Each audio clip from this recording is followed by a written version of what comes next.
masih gosip di kantornya, tapi dia udah deg-degan. Kenapa deg-degan?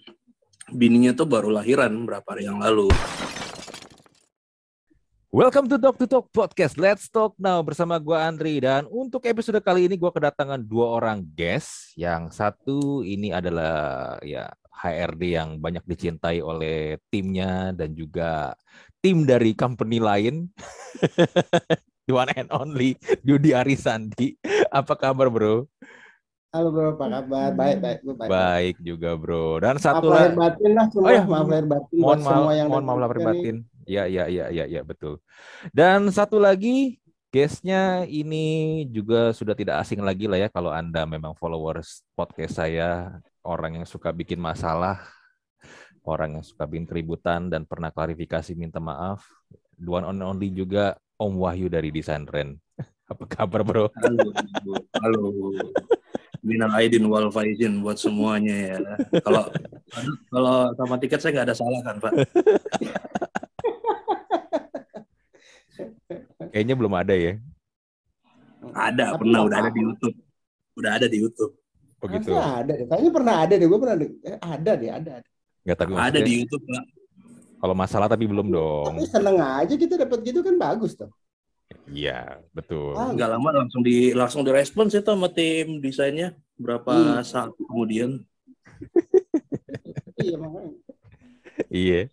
Nah, ini ya, gue sengaja ngundang mereka berdua nih. Kita sedang concern sebenarnya tentang apa yang terjadi di dunia tech startup di Indonesia, yang berita beberapa hari terakhir ini ternyata mulai ada company-company yang melakukan layoff secara massal ya. Banyak kalau secara berita nih ya yang udah diumumin dari Zenius, itu sebuah platform education teknologi.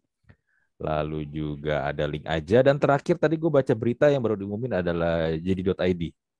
Dan I don't know, mudah-mudahan sih ini yang terakhir, tapi ya gue nggak bisa berharap banyak karena gini loh. Kemarin kan gue belum lama ini sempet podcast sama salah satu ini ya, kayak semacam dia tuh kerja di perusahaan investment gitu. Memang dia inilah ya, relation dengan investor-investor, dan memang keadaan sekarang ini sedang tidak baik, terutama di Amerika. Banyak company-company tech juga yang melakukan layoff, dan para investornya juga mulai memperketat dana. Dan waktu itu kita memprediksi kurang lebih di Indonesia baru berasa sekitar mungkin satu quarter atau 2 quarter lah, dari yang itu kalau nggak salah awal bulan lah ya gua publish. Nah, tapi masalahnya sekarang ternyata cepat banget ya, udah kejadian nih.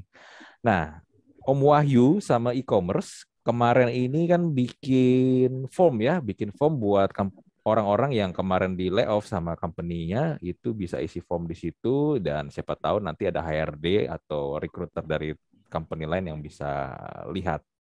Siapa tahu cocok. Nah, cuma pertanyaannya gini nih, untuk Om Wahyu ya, lu bikin begituan buat apa?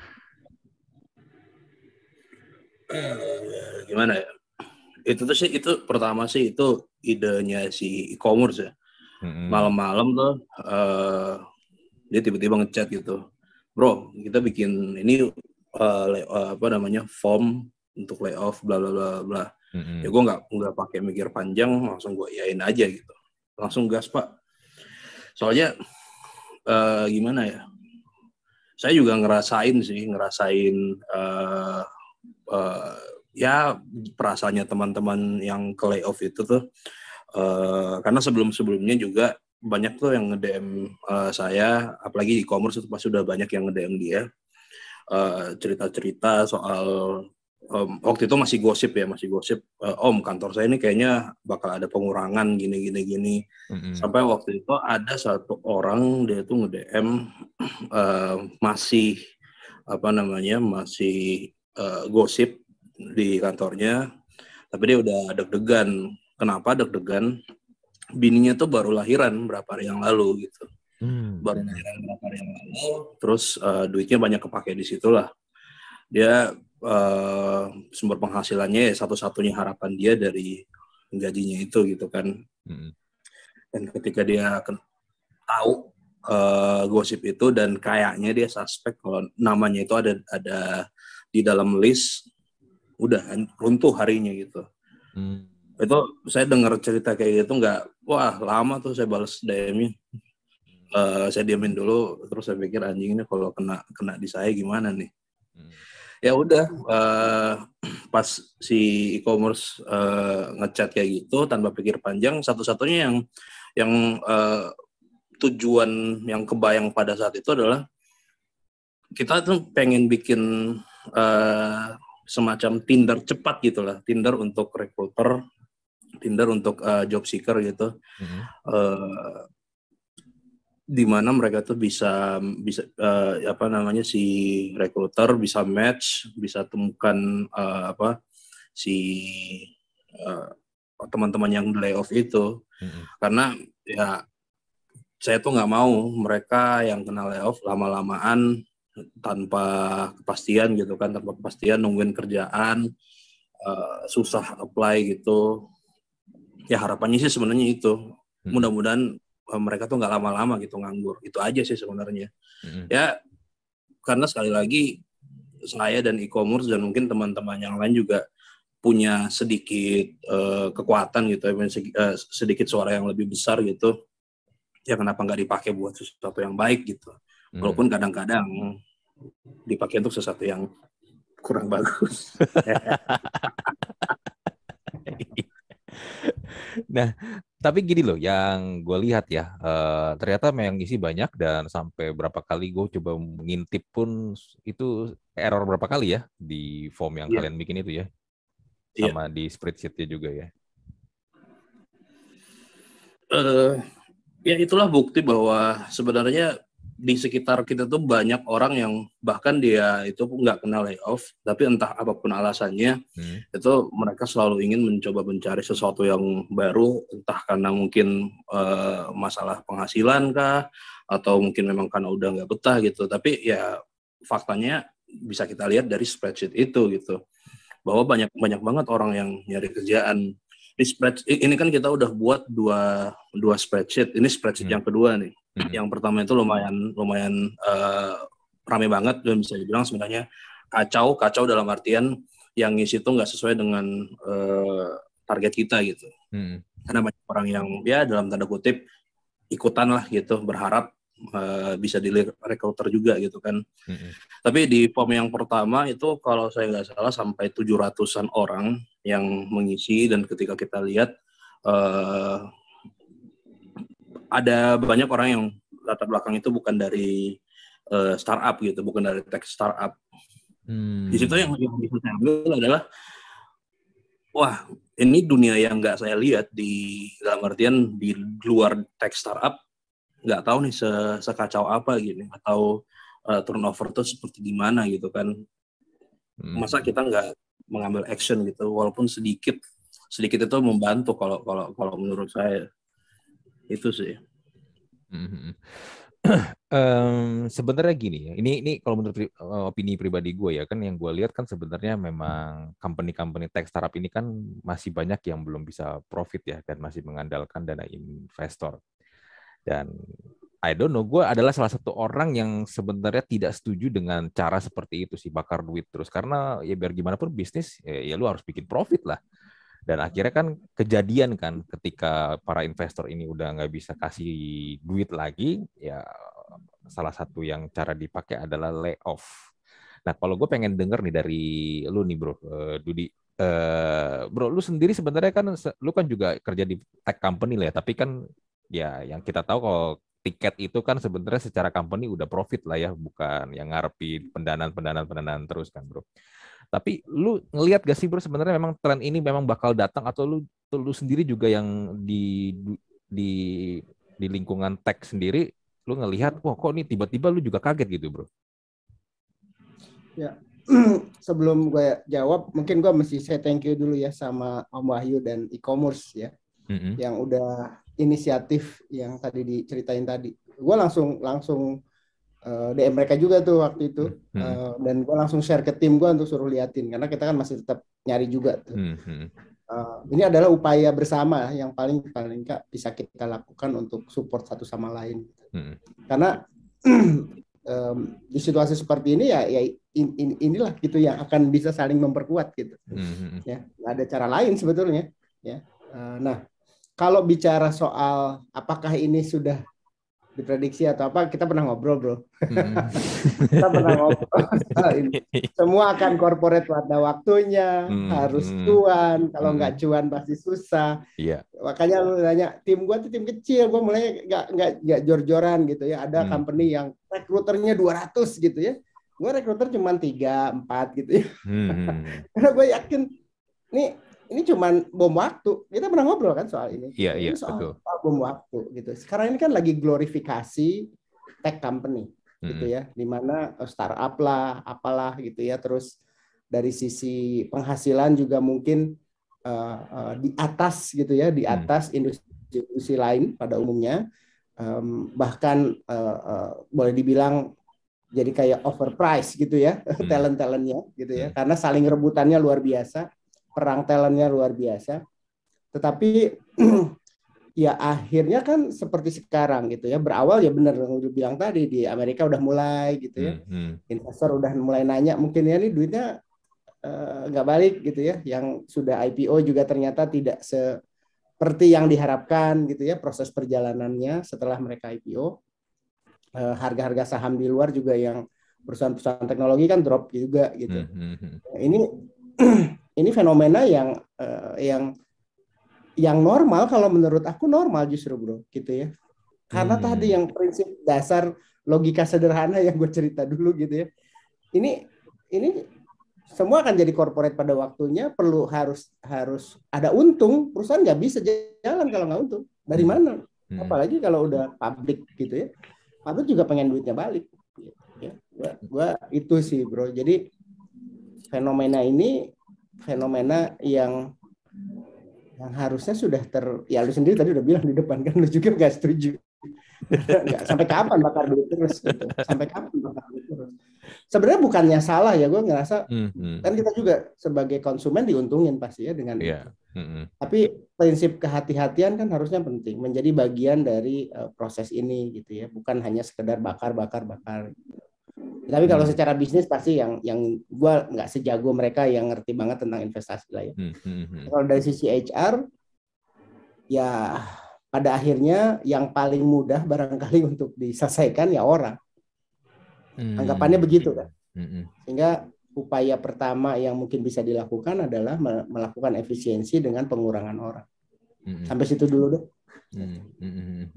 Tapi menarik gini nih, gue nggak tahu Om Wahyu tahu atau juga, tapi kan pas lagi pandemi ya 2020, lu itu kan bro di Tiket adalah salah satu company yang tidak melakukan layoff sama sekali bro. Ya kan. Nah, lu bisa bertahan. Bahkan sebenarnya kan ketika pandemi itu kan ya bisnis tiket itu kan paling kena dampak kan, karena ya pariwisata ya kan, travel. Orang mau jalan-jalan udah nggak bisa, tapi masih bisa ditahan. Nah, 2022 ini kan sebenarnya pandemi ya, kita udah bisa bilang walaupun masih ada ya, COVID masih ada ya, tapi kan udah bisa lebih terkendali lah dibandingkan 2020 ya. Nah, tapi lu ngeliatnya perbedaannya apa sih bro ketika pas lagi pandemi sama sekarang nih bro? Kan sekarang udah pandemi udah hampir nggak ada lah ya, COVID-nya udah nggak seperti 2020. Tapi kok malah layoff-nya bisa separah pas lagi pandemi ini? Apa memang bener-bener emang karena faktor duit aja kah, jadi yang karyawan ini yang bakal jadi selalu korban pertama atau gimana sih? Ya, kalau aku lihat sih ya memang bisnis kan, kalau mau jujur ya, bisnis yang sekarang lagi kena dampak banget itu yang diuntungkan dengan pandemi kan? Iya. Boleh bilang begitu kan? Yang diuntungkan dengan pandemi harus digital semuanya. Sekarang ketika tiba-tiba kembali ke offline, ya ada resiko karena mereka waktu itu pasti hiring sebanyak-banyaknya untuk beradaptasi dengan kebutuhan pasar kan. Kebutuhannya banyak saat itu, sehingga mereka harus lakukan rekrutmen mau nggak mau ya. Nah, ketika ternyata pandemiknya berhasil ditangani ya surplus orang udah pasti. Yang terjadi adalah surplus orang, sehingga balik lagi itu yang terjadi. Kalau pada case-nya tiket, balik dulu kan kita waktu obrolan kita, untungnya kita langsing gitu loh. Karyawannya nggak jor-joran kan. Kami waktu pandemi itu cuma 700-an karyawan. Beda dengan yang udah 1.000, 2.000, 3.000 gitu ya. Sehingga lebih langsing, lebih lincah. Apapun lah ya, orang bilang oh ini bagian dari ekosistem yang gede sekalipun, tapi kan kalau kita nggak manage benar juga salah juga gitu ya. So itu yang aku pikir kenapa kita bisa bertahan dan bersyukur memang nggak panjang, karena kan nggak langsung artinya pandemi terus bisnis mati sama sekali kan, nggak juga bro.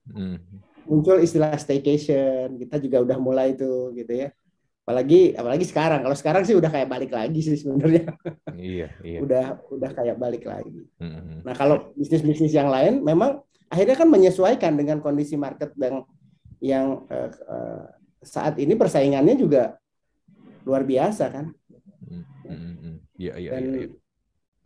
Lu contoh deh yang commerce nih yang lagi rame gitu, yang ngurangin misalnya ya. Kan pasti waktu itu dia juga rame karena orang semua online belanjanya gitu. Dia rekrut sebanyak-banyaknya juga. Sebanyak-banyak. Nah, sekarang ketika udah mulai aktivitas, orang belanja offline lagi, ketemu offline lagi, logika sederhananya menurut gue sih ya pasti ada dampak. Nah, lu gimana bro? Nah, gue pengen nanya Om Wahyu nih, dia udah ngomong. Jadi gimana nih lu menanggapi yang tadi Dudi ngomong nih bro, yang sampaikan tadi? Iya. Ya, itu bisa kita lihat contoh paling dekat ya dari Zoom sih sebenarnya. Lu juga ngerasain kan. Pada akhirnya sekarang setelah pandemi udah mulai terkontrol, dia udah mulai ketatin lagi gitu revenue-nya yang pertama. Terus sebenarnya juga kalau mau dibilang, kalau menurut saya pandemi kemarin itu untuk beberapa pihak sebenarnya blessing in disguise.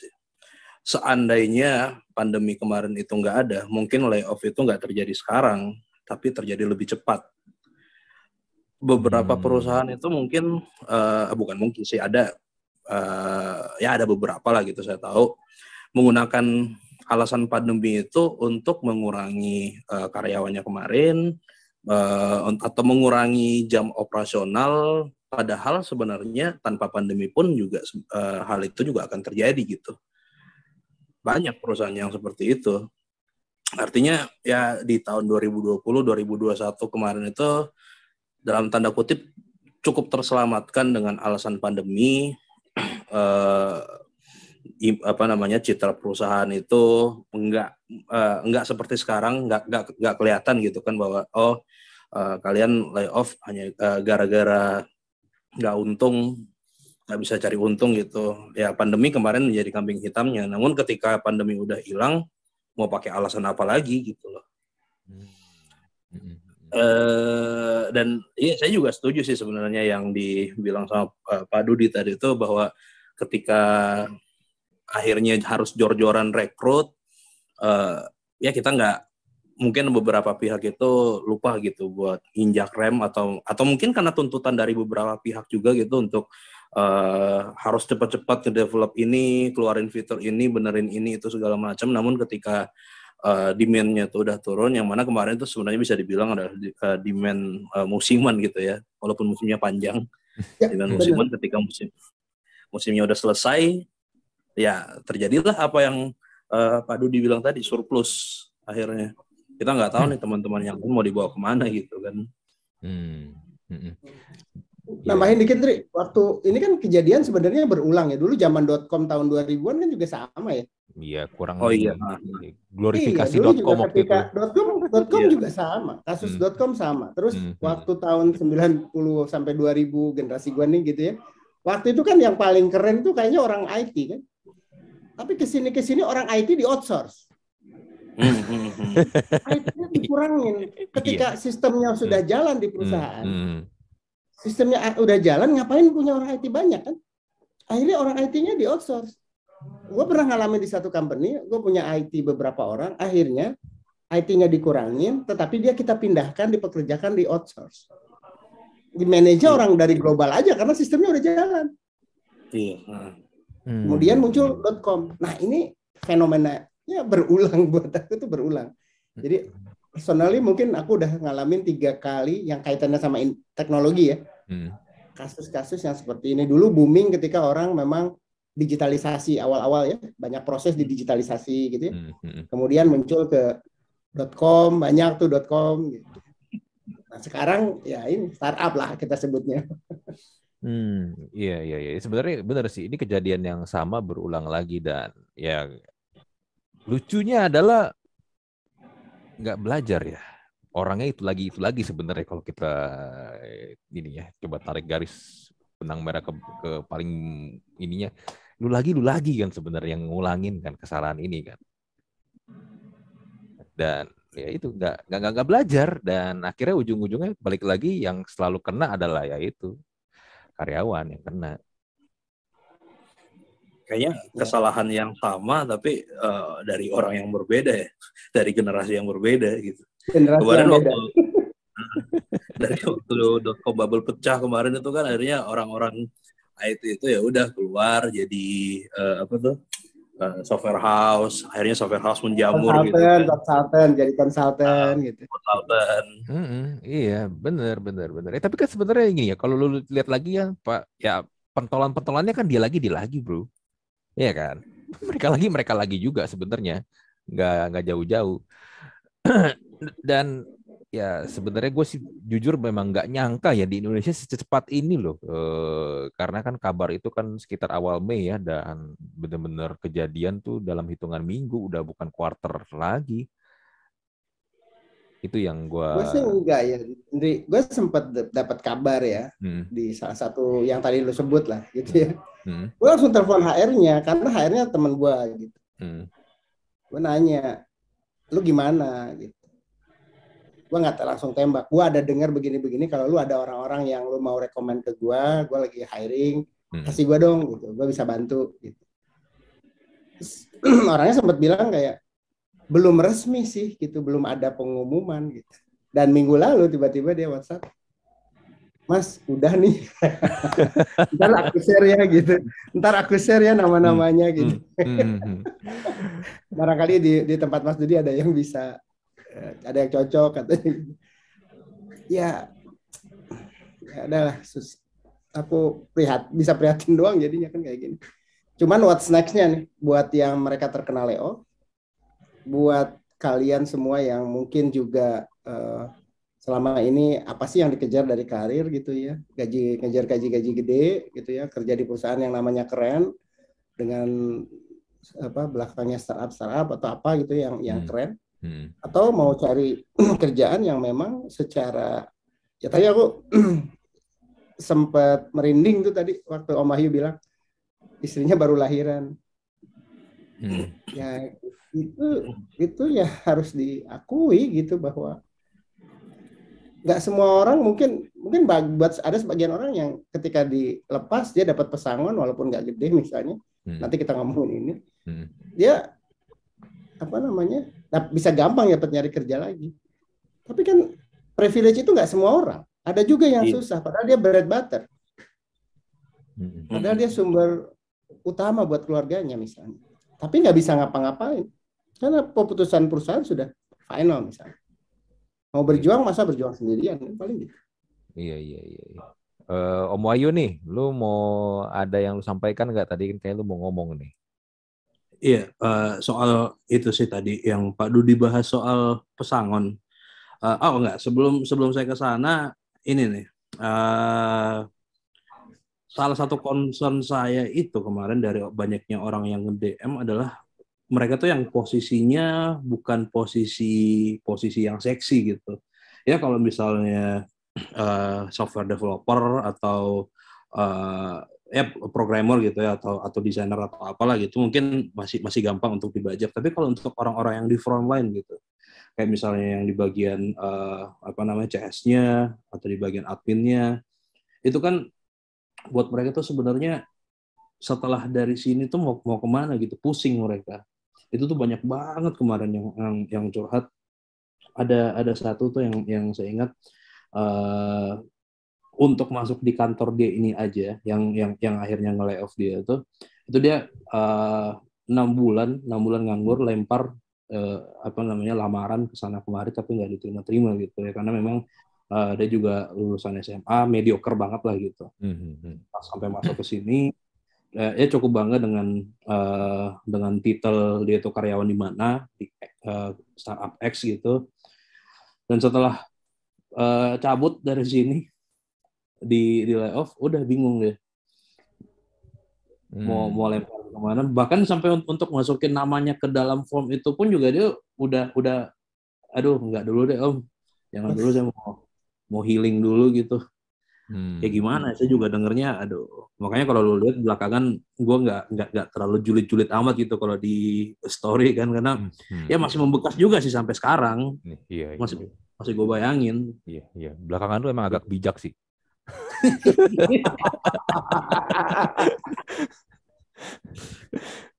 Iya. Kali ya. Ya itu pasti situasi yang fuck up banget sih buat orang-orang yang apalagi tidak punya bargaining power yang kuat ya, jadi nggak bisa langsung cepet dapet ketika dia kena ya. Iya sih.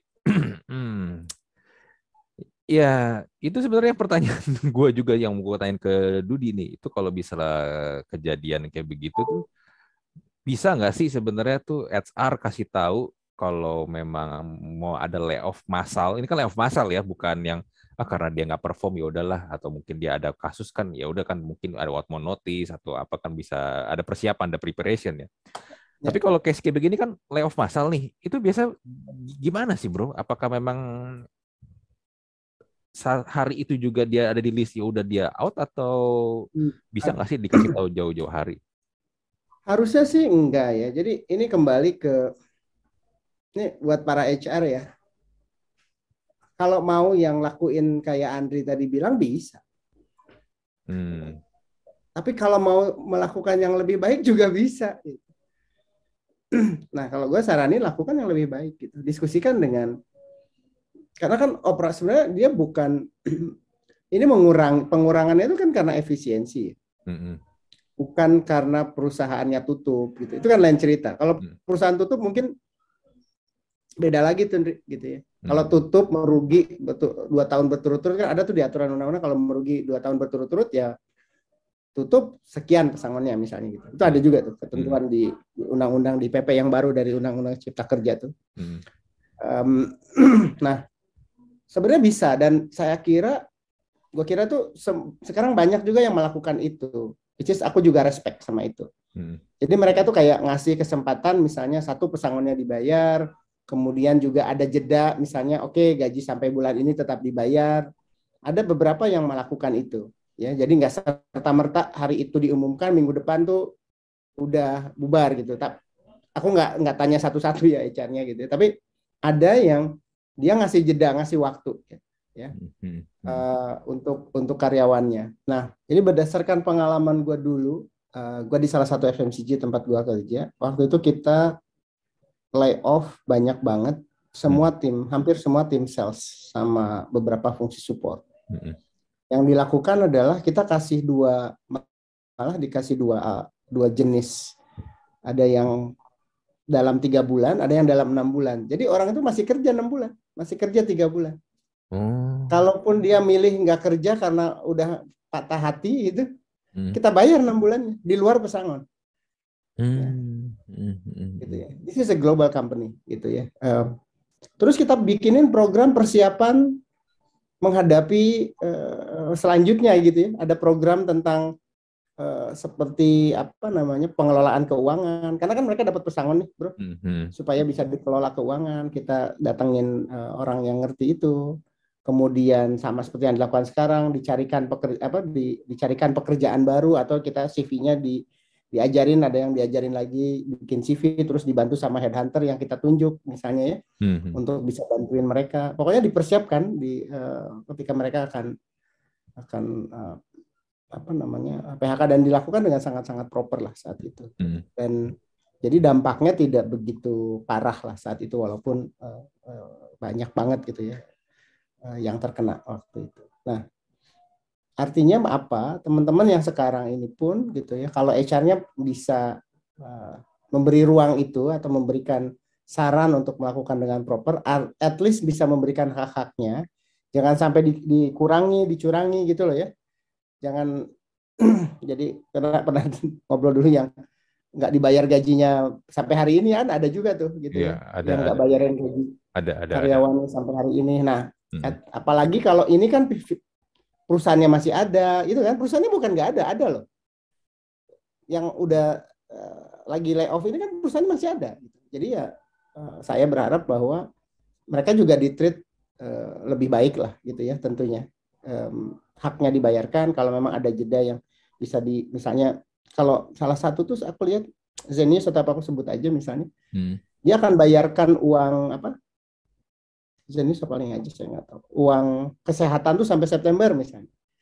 Nah, itu kan hal-hal ini tuh bisa sebetulnya. Tergantung ininya willingness-nya si company juga kan sebetulnya. Dulu Airbnb waktu layoff, Airbnb ya kalau nggak salah yang waktu layoff tuh sampai ngasih pokoknya sampai 1 tahun tuh masih boleh klaim misalnya untuk kesehatan gitu-gitu. Iya pernah, gue pernah lihat. Iya betul. Nah, hal-hal itu tuh bisa membantu meringankan paling tidak gitu Henry. Bahwa ini bisa menggantikan tentunya enggak lah, susah lah. Mereka benar kali kata Om Wahyu, buat mereka yang engineer mungkin masih banyak tuh yang butuh gitu. Tapi buat admin di usia tertentu gitu ya, usia di atas 30, seorang admin usia di atas 30 tuh memang challenge mungkin buat dia juga gitu ya. Karena dia harus bersaing dengan lulusan SMA yang masih masih gercep gitu ya kasarnya gitu ya. Itu kan sulit lah buat posisi-posisi. Tapi aku tetap pengen ngasih ini ya, encouragement gitu, bahwa rezeki kan gak ada yang ngatur. Pasti jangan langsung ngerasa terpuruk, nggak bisa, pasti ada lah gitu. Jangan nyerah juga gitu. Malah nggak nyelesain masalah sama sekali nantinya. Tapi buat perusahaan yang bisa aku kasih saran adalah bayarkan hak-haknya, lakukan prosesnya tuh dengan dignity, respect ya ke karyawannya. Kalau perlu ya jadi dibantu juga kalau memang bisa ada koneksi atau sana sini gitu ya ke perusahaan-perusahaan yang memang lagi membutuhkan karyawan. Seperti yang dilakukan HR yang tadi aku bilang, dia ngasih ke aku beberapa ini fungsinya ini siapa tahu, dan dia juga bagi-bagi ke teman-temannya. Itu at least ada upaya itulah gitu. Iya. Teman, yang menarik gini nih, kan pas lagi pandemi ya 2020, gue lihat tuh banyak tuh yang company sama beberapa venture capital tuh melakukan yang sebenarnya yang dilakukan sama e-commerce dan Om Wahyu lakukan sekarang ini. Mereka bikin list, mereka bantu untuk mendistribusikan siapa-siapa aja yang kena layoff. Itu 2020 bro ya. Tapi gue nggak ngelihat yang tahun ini 2022 mereka melakukan itu sih. Iya sih, bener. Aku nggak lihat juga sama. Gue ngelihat ada gerakan itu. Sedangkan pas 2020 itu ada. Ya. Nah, gue pengen nanya nih ke si Om Wahyu nih. Lu bikin ini kan bro ya. Tapi yang tadi gue bilang si company-nya dan para visi ini nggak melakukan hal ini nih. Lu ngelihat apa nih? Apakah karena faktor kemarin pandemi itu dari eksternal, sedangkan ini terjadi karena sebenarnya memang karena faktor internal dari mereka, jadinya mereka nggak melakukan ini, atau gimana sih? Kalau lu nanya sama gue, ini ya siap-siap dengan jawaban paling buruk aja ya. Gue udah siap apa nih? Gue mau ngambil asumsi paling buruk aja gitu. Kenapa mereka nggak melakukan? Mungkin karena mereka tahu, sekali lagi mungkin karena mereka tahu bahwa pun juga ketika hal ini dilakukan itu nggak benar-benar menolong, karena lagi-lagi kita surplus, nggak ada tempat untuk menampung orang-orang itu. Mungkin ya, mudah-mudahan saya salah. Cuma kalau itu benar ya mau gimana? Karena saya pribadi sih sebenarnya nggak berharap banyak juga dari spreadsheet yang dibuat ini. Karena kalau saya pribadi berdiri di pemahaman itu bahwa pada kenyataannya udah nggak banyak kursi nih yang tersisa. Gitu. Ternak lele adalah jawabannya kayak. Ya, benar. Iya, jualan fried chicken ya, jualan fried chicken. Iya sih. Gua kemarin pas lagi 2020 itu ya, gua pas orang banyak kena layoff di pandemi itu ya, gue berpikir sebenarnya gini, sebenarnya kan orang bilang kalau bisnis sendiri itu resikonya lebih gede, nggak aman kan. Tapi kan ketika ada kayak pandemi sama yang tahun ini juga layoff massal beberapa tech company, itu kan sebenarnya juga membuktikan kalau lu kerja di kantoran pun juga nggak safe banget kan. Ya, kan? iya sih memang pada dasarnya kita mau kerja dimanapun juga apapun itu yang kita kerjakan memang nggak ada yang bisa menjamin. Nah, lu mau entrepreneur kayak mau di BUMN kayak ya kecuali kalau lu pakai seragam coklat ya mungkin lain lagi. Gue tutup buka dulu. PNS maksud saya, PNS. Iya. Teman-teman gini nih, gue berpikir gini nih. Nah, misalnya nih, karena kan sebenarnya membuktikan kan kalau kerja di kantoran doang nggak safe nih, berarti kan sumber income cuma ngandelin kerja dari kantor. Nah, sebenarnya kan, ya kita udah tahu lah kan banyak juga orang-orang yang biarpun kerja di kantor kan juga nyari sampingan, tapi kan kebanyakan nyari sampingannya ngumpet-ngumpet. Karena banyak company ternyata tuh tidak terlalu suka kalau ada karyawannya tuh punya side job lah. Nah, tapi sebenarnya kan kalau kayak begini kan company itu menurut gue udah nggak bisa ngelarang-ngelarang lagi kan kalau si pegawainya dia, karyawannya dia ini lu nggak boleh punya side job nih. Ya, maksud gue profesional ya. Lu memang kalau kerja di kantor ya lu tetap kerja kantoran lu kelar, tapi kalau punya side job it's okay. Tapi balik lagi masih ada aja company-company yang tidak suka dan tidak memperbolehkan untuk karyawannya mengambil side job. Nah, ini gue pengen nanya nih dari kalian nih, kalian kan yang ya satu pakar, satu HR yang dicintai banyak orang. Menurut kalian gimana nih opini gue tadi nih? Enggak, kalau gue sih nggak ngelihat side jobnya ya. Tapi apakah dia ngerjain apa yang dia kewajibannya dia? Kalau dia ngerjain kewajibannya dia, not necessary harus jadi masalah harusnya ya. Bahkan untuk aku minta declare gitu. Kalau di aku ya, kalau mereka yang punya kerjaan tertentu tuh aku minta declare.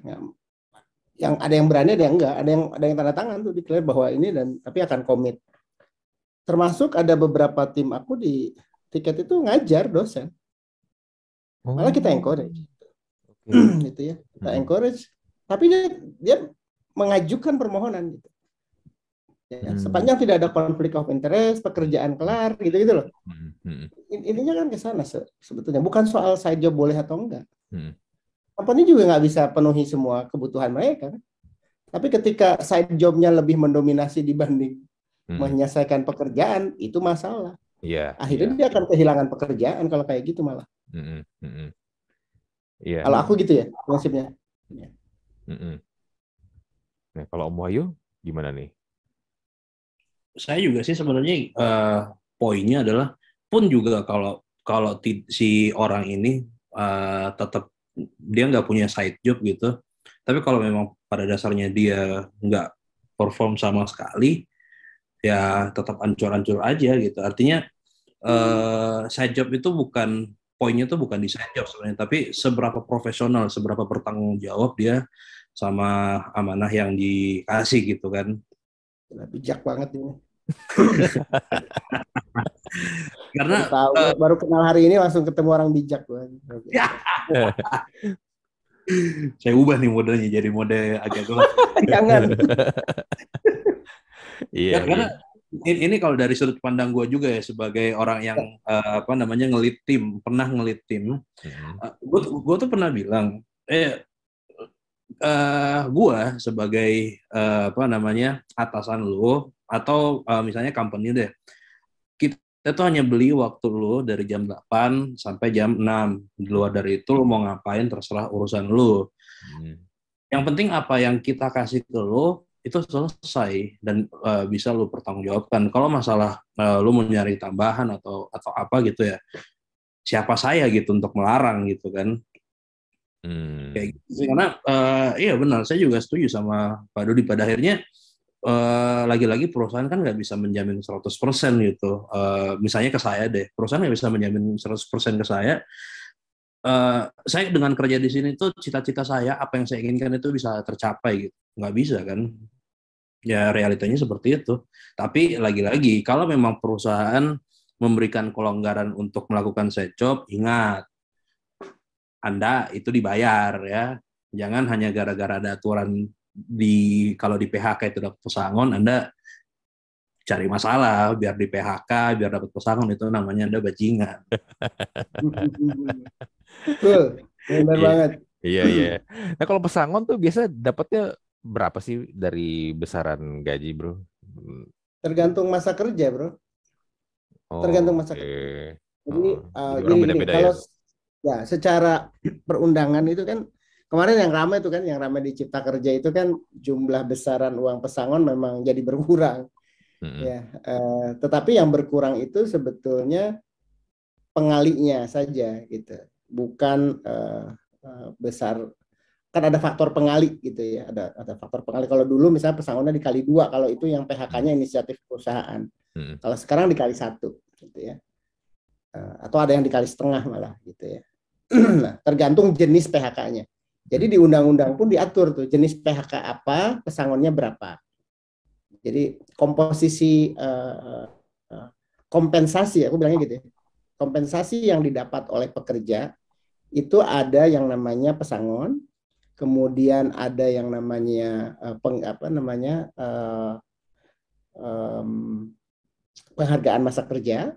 Satu lagi ada namanya penggantian hak. Itu yang 15% dari pesangon ditambah dengan penghargaan masa kerja. Ya, kalau aku bilang pesangon itu A, penghargaan masa kerja B, jadi A plus B ditambah lagi 15% dari A plus B. Nah, itu yang akan didapat. Ya. Nah, kadang-kadang yang jadi kasihan misalnya gitu ya, itu yang baru kerja 6 bulan gitu, 3 bulan udah kena gitu ya. Karena ya 1 bulan aja mungkin nggak dapet gitu. Kayak gitu. Ya. Jadi ini adalah gitu, mereka tetap akan dapat itu. Ditambah, tapi harus ingat ya, sekarang pemerintah kan sudah atur tuh ada yang jaminan kehilangan pekerjaan itu loh. Nah, semoga juga perusahaan-perusahaannya bayar itu. Sehingga karyawan yang kehilangan pekerjaan bisa dapat haknya. Ya. Itu kan jadi dana cadangan lah paling nggak selama 6 bulan ya, jaminan kehilangan pekerjaan. Ya, bentuknya seperti apa silahkan teman-teman pelajari gitu ya. Saya sih sarankan juga entah HR-nya, entah teman-teman yang terkena dampak, pelajari ada PP 35 itu ya, turunan dari Undang-Undang Cipta Kerja, itu membahas tentang PHK. Sehingga teman-teman juga jangan sampai tidak menerima haknya. Itu aja sih kalau saran aku. Iya. Ya udah susah, harusnya dapat lah ya, jangan sampai diakalin lah ya.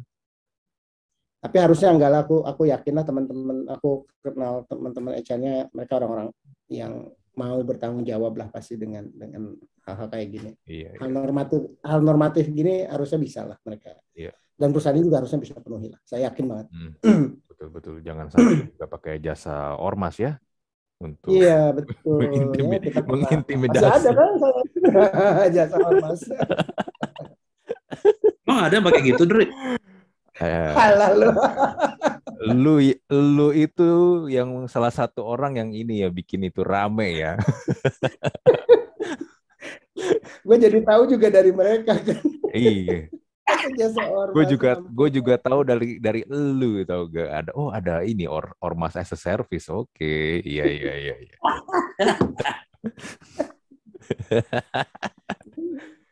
Ya. Tapi gini ya, ya kita di sini sih sebenarnya sih memang tidak bisa terlalu menolong banyak ya, tapi kayak yang Om Wahyu lakukan, juga e-commerce lakukan, dan juga dari Dudi juga kasih beberapa masukan, insight, ya harusnya masih ada harapan walaupun mungkin tidak terlalu besar, but ya suka nggak suka ya Bu ya, tapi kalau yang gue lihat sih realitanya memang winter is coming ya, ya nggak sih? Yep. Winter is coming. So mungkin yang bukan mendoakan ya, tapi di sini gue bukan nggak mendoakan ya, tapi I think buat beberapa orang yang sekarang kerja di company-company tech startup mungkin harus mulai siap-siap kali ya? Siap-siap sih ya, siapkan mentalmu, siapkan finansialmu aja sih dari sekarang. Tapi seperti yang saya bilang, seperti yang saya tulis di header sheet itu ya, this is not the end of the world. Layoff itu, PHK itu bagian dari proses lah. Hari-hari lu nggak bakal berakhir hanya gara-gara lu di PHK. Ada kondisi yang lebih menyedihkan dibanding PHK, Dri. Tahu nggak apa tuh? Kemarin gue ngetit kan. Apa tuh? Ya, ketika lu nggak di PHK, lu tetap dipekerjakan, tapi lu kerja di perusahaan yang ntar lagi mau tenggelam. Lu keluar, lu nggak dapat pesangon, tapi tenggelam bersama kapal. Iya sih, itu juga miris ya. Lu kayak lagi di kapal Titanic, tinggal nunggu tenggelam doang. Iya. Kalau dari saya ini prinsip yang saya pegang, terdengar bijak mungkin agak menggelikan, cuma benar sih kalau menurut saya. Tuhan itu nggak bakal menunjuk lu untuk pindah ke tempat yang lain kalau tugas lu itu belum selesai. Anggap aja kalau misalnya lu di PHK, tugas lu di sana itu udah selesai, lu ada quest baru gitu di tempat lain. Gila, luar biasa. Gue harus tepuk tangan ini. Gue nggak pernah denger kok selama ini gue ngobrol sama lu ngomong kayak begini. Kayaknya penyakit gue itu ada di voice changer deh. Gue kalau nggak pakai voice changer kalau pakai voice changer kayaknya lu baru ya gitu ya. Mantap.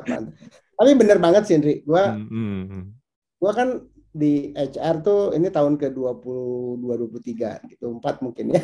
Agak lama lah. 24. Mungkin ada karyawan yang baru masuk umurnya baru 24.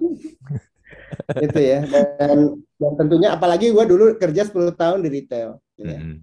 9 tahun di FMCG. Kalau di retail tuh kan sekali nutup toko gitu ya. Dulu gue nutup Sogo Plaza Indonesia, tuh Sogo Plaza Indonesia pas zaman gue tuh gitu ya. Terus ada nutup satu Hero, misalnya satu Giant gitu ya. Gue pernah ada satu experience yang luar biasa. Gue lagi duduk-duduk tuh di depan rumah gitu. Di waktu masih di rumah ibu gue di Sukabumi itu. Waktu itu gue tutup salah satu bisnis unit yang memang di Sukabumi gitu ya. Karena bisnisnya nggak bagus, ditutup.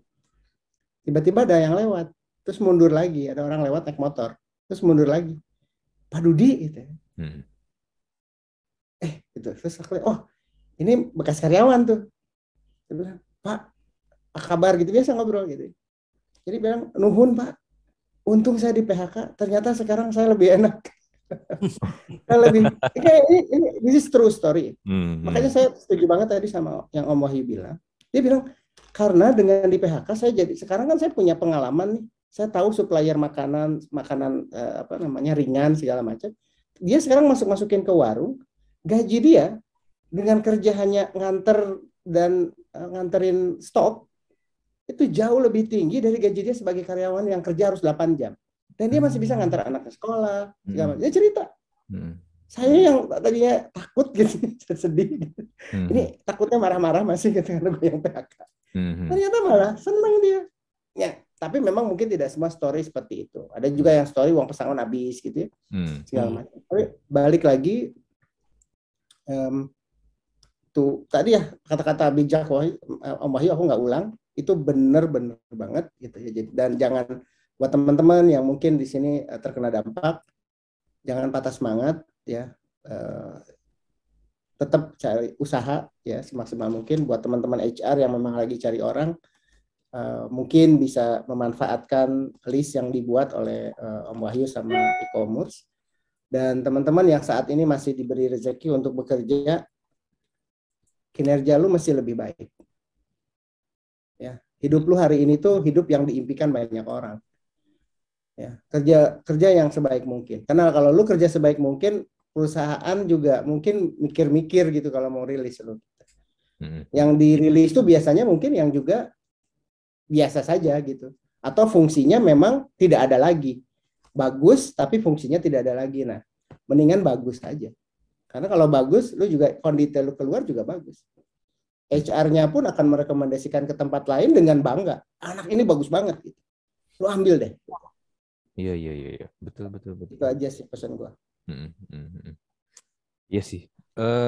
Ya sekali lagi sih, kalau dari gua, ya mungkin yang Anda yang dengerin podcast kali ini atau yang nonton podcast episode kali ini, mungkin ya gua sih nggak bisa berharap kalau ini bisa langsung membantu kalian bisa dapet pekerjaan baru ya kalau yang terkena layoff dari company-company tech yang sedang, ya memang winter is coming.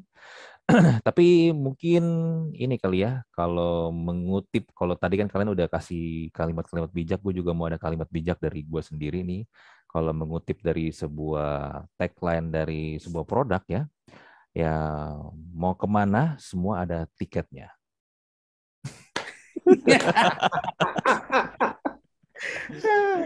Iya. Tiket.com. Iya, gue nggak bayar, lu ngomong gitu gue nggak bayar kok. Iya, nggak baik, nggak dibayar. Tapi mungkin tiket.com boleh kali ini kalau Anda lihat di layar YouTube saya ini masih ada space kosong, bisa diisi gitu. Di tengah bisa sih taruh tuh logonya gede. Iya di tengah. Ujung kanan atas tuh, ujung kanan atas. Iya, ujung kanan atas juga bisa gitu. Tapi gini, bukan bermaksud itu juga, tapi maksud gua gini kan, ya memang semua ada tiket, maksudnya tiket untuk ke next step ya, untuk step berikutnya. Ya apapun yang terjadi di sekarang, mungkin ya you feel fuck up, tapi selalu ada tiket yang jauh lebih baik buat hidup lu sih setelah ini. Itu yang gua percaya sih dari ya hidup emang begitu ya. We never know sih. We never know. Nangis boleh, jangan lama-lama. Kalau masalah rezeki mah maling juga dikasih rezeki sama Tuhan kan. Tinggal usaha aja. Nangis boleh, sedih, jangan lama-lama tapi. Iya. Oke deh, gua rasa kita cukup karena abis ini seperti kita mau yang off the record ya, akan lebih seru. Tapi nggak mungkin kita ngomong di sini berbahaya. So, sekali lagi thank you buat Om Wahyu dan Pak Dudi Arisandi udah mau berbagi di sini. Semoga sekali lagi apa yang sudah disampaikan di podcast episode kali ini bisa untuk menyemangati dan ini ya membantu kalian juga. Nanti juga link yang Om Wahyu sama e-commerce bikin itu gue juga taruh juga di link description, siapa tahu memang kalian butuh dan kayak kalian nanti bisa dibantu sama Om Wahyu dan e-commerce lewat link itu. Oke, kali lagi thank you ya buat kalian berdua ya. Yuk, sama-sama. Thank you.